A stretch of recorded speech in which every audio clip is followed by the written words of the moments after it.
പ്രതിപക്ഷം ഇന്നത്തെ ഡിമാൻഡ് ഡിസ്കഷൻ്റെ മന്ത്രിമാരുടെ മറുപടി ബഹിഷ്കരിക്കേണ്ട ഒരു സാഹചര്യമുണ്ടായി. ആ പശ്ചാത്തലത്തിൽ ബഹിഷ്കരിച്ച് ഇറങ്ങിപ്പോയി.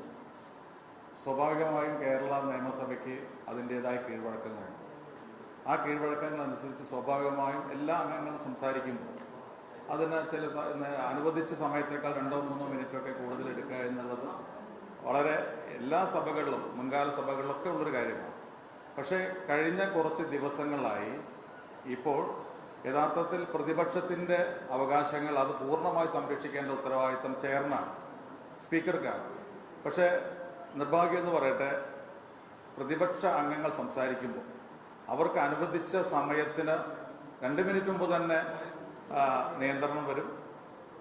ഏതാണ്ട് സമയമായി കഴിഞ്ഞാൽ ഒരു നേർരേഖ വരച്ചതുപോലെ അതിനപ്പുറം 1 മിനിറ്റ് സംസാരിക്കാൻ കഴിയാത്ത സാഹചര്യമാണ്.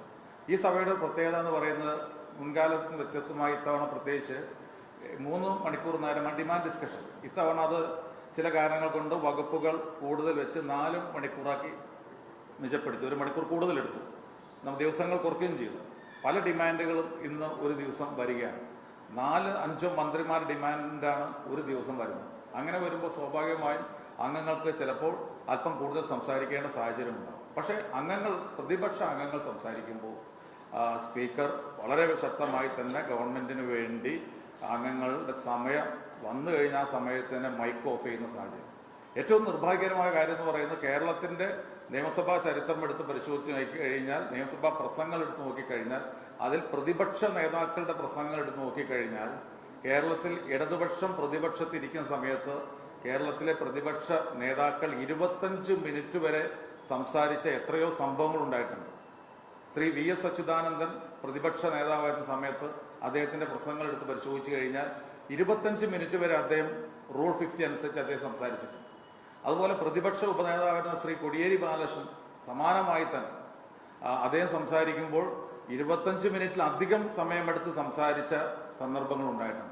അപ്പോഴൊക്കെ നമ്മുടെ നിയമസഭയുടെ കീഴ്വഴക്കം എന്ന് പറയുന്നത് പ്രതിപക്ഷ നേതാക്കൾ സംസാരിക്കുമ്പോൾ അവർക്ക് പരമാവധി സമയം അനുവദിച്ച് നൽകുന്ന സാഹചര്യമാണ്. പക്ഷെ നിങ്ങൾക്കൊക്കെ കാണാൻ കഴിയും, ഇക്കഴിഞ്ഞ ദിവസങ്ങളിലായി പ്രതിപക്ഷ നേതാവ് സംസാരിച്ച് 9 മിനിറ്റ് കഴിയുമ്പോഴേക്കും ചെയർ ഇടപെടുകയാണ്. നിയമസഭാ സ്പീക്കർ 9 മിനിറ്റ് ആകുമ്പോഴേക്കും അദ്ദേഹത്തെ നിയന്ത്രിക്കുകയാണ്. ഒരു കാലഘട്ടത്തിലും ഒരു കേരളത്തിന്റെ നിയമസഭാ ചരിത്രത്തിൽ ഇല്ലാത്ത രീതിയിൽ ഇതുപോലെ പ്രതിപക്ഷ നേതാവിനെ നിയന്ത്രിക്കുന്ന ഒരു സന്ദർഭം മുമ്പ് ഒരു സഭയിലും ഉണ്ടായിട്ടില്ല. അപ്പൊ പ്രതിപക്ഷ നേതാവ് നിയന്ത്രിക്കുന്നു. ഇന്ന് തന്നെ 10 മിനിറ്റ് കഴിഞ്ഞ് 11ാമത്തെ മിനിറ്റോടുകൂടി അവസാനിപ്പിക്കേണ്ടി വന്ന സാഹചര്യമുണ്ടായി. ഇത് ബോധപൂർവം പ്രതിപക്ഷത്തിന്റെ ഒരു അവകാശങ്ങൾ ഹനിക്കുന്ന ഒന്നാണ്. മാത്രമല്ല, ഈ നിയന്ത്രണം ഇതേ രീതിയിൽ ഇന്ന് കേരളത്തിലെ ഗവൺമെന്റ് മന്ത്രിമാർക്ക് മറുപടി ഉണ്ട്. നമുക്കറിയാം, കൃത്യമായ സമയമുണ്ട്. ഇന്ന് 40 മിനിറ്റാണ് സമയം അനുവദിച്ചത്. ഞങ്ങൾ 40 മിനിറ്റ് സമയം കഴിഞ്ഞപ്പോൾ ഞങ്ങളൊന്നും അതിനകത്ത് പറഞ്ഞില്ല. 50 മിനിറ്റ് കഴിഞ്ഞപ്പോഴാണ്, 40 മിനിറ്റ് കഴിഞ്ഞ് പിന്നീട് 10 മിനിറ്റ് കഴിഞ്ഞപ്പോഴാണ് ഞങ്ങൾ അതിനകത്ത് ഇടപെടൽ നടത്തിയത്. സ്പീക്കർ അതിനകത്ത് ഇടപെടണം, പ്രതിപക്ഷങ്ങളെ പോലെ നിയന്ത്രിച്ച പോലെ തന്നെ മന്ത്രിമാരെ നിയന്ത്രിക്കണം, അവർക്ക് 40 മിനിറ്റാണ് എന്ന് ചൂണ്ടിക്കാണിച്ചത്. അത് കഴിഞ്ഞ് വീണ്ടും 20 മിനിറ്റ് കഴിഞ്ഞ് ഏതാണ്ട് 1 മണിക്കൂറാവുന്ന സമയത്താണ് ശ്രീ വാസവ മിനിസ്റ്റർ ഡിമാൻഡുമായി ബന്ധപ്പെട്ട കാര്യങ്ങൾക്കപ്പുറത്ത് രാഷ്ട്രീയമായ കാര്യങ്ങളിലേക്ക് പോവുകയാണ്. പിന്നെയും ഒരു മന്ത്രി അവിടെ ബാക്കി നിൽക്കുകയാണ്. പ്രധാനപ്പെട്ട 2 വകുപ്പുകളുടെ പൊതുമരാമത്തിന്റെയും ടൂറിസം വകുപ്പിന്റെയും ഡിമാൻഡ് ഡിസ്കഷൻ മറുപടി പറയാൻ നിൽക്കുകയാണ്. അപ്പൊ അപ്പോഴേക്കും തന്നെ 1 മണിക്കൂർ കഴിഞ്ഞിരിക്കുകയാണ്.